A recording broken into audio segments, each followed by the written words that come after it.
ready for Seahawk Fever, the show that celebrates the Seahawks on their march to the Super Bowl. And now, here to help you catch the fever are Andy Weller and Jenny Davies.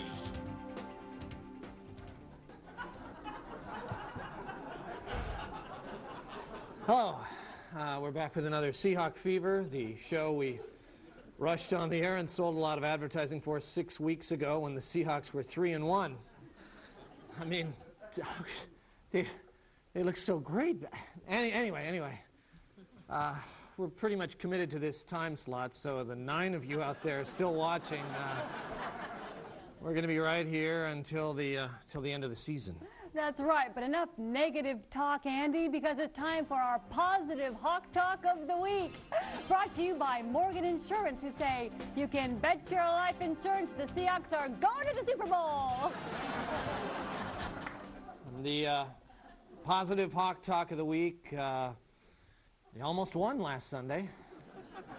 That's right, they very nearly beat the Denver Broncos, but they didn't. So let's go right to the highlights of that near victory. And as usual, Seahawk highlights are brought to you by James Jewelers, who say, let's make some Super Bowl rings, Seahawks. Super Bowl rings, you bet. Okay, on to those highlights. Let's see, there's an injured Bronco. That was good for the Seahawks. Here's a good shot of Eugene Robinson on the phone. And there they are leaving the field. Okay, and now let's turn to Herb Lyons for his playoff percentages feature, where every week he keeps us updated on the chances of the Seahawks going into the playoffs. And again, playoff percentages is brought to you by Wheeler Medical Center, who say we can cure anything except Seahawk fever. Herb? Well, speaking of highlights, I thought it might be interesting to look at highlights of my report for the previous 5 weeks. So let's take a look at that, shall we? But even with the loss, they are in great shape.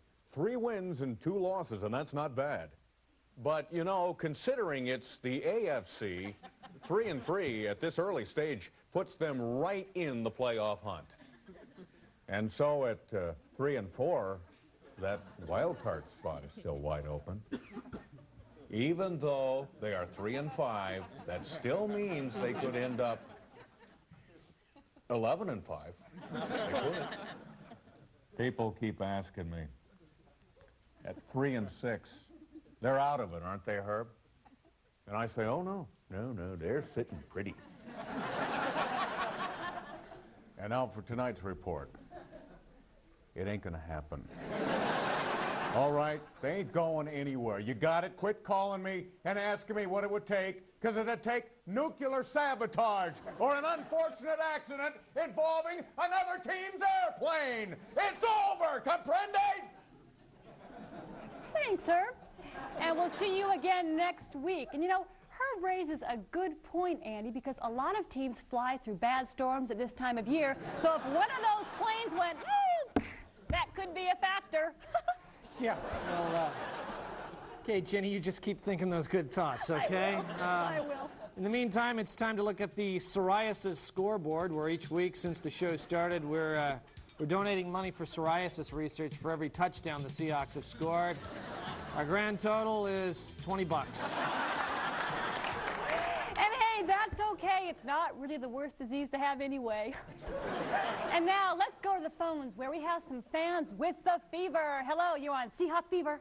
Yeah, the Seahawks suck. Thank you. Next caller. Suck. Great. Next caller. Suck. Thanks. Next. Yes, this is United States Representative Steve Largent from Oklahoma. Oh, well, hello, Steve. What's on your mind? The Seahawks suck. Thanks, Steve.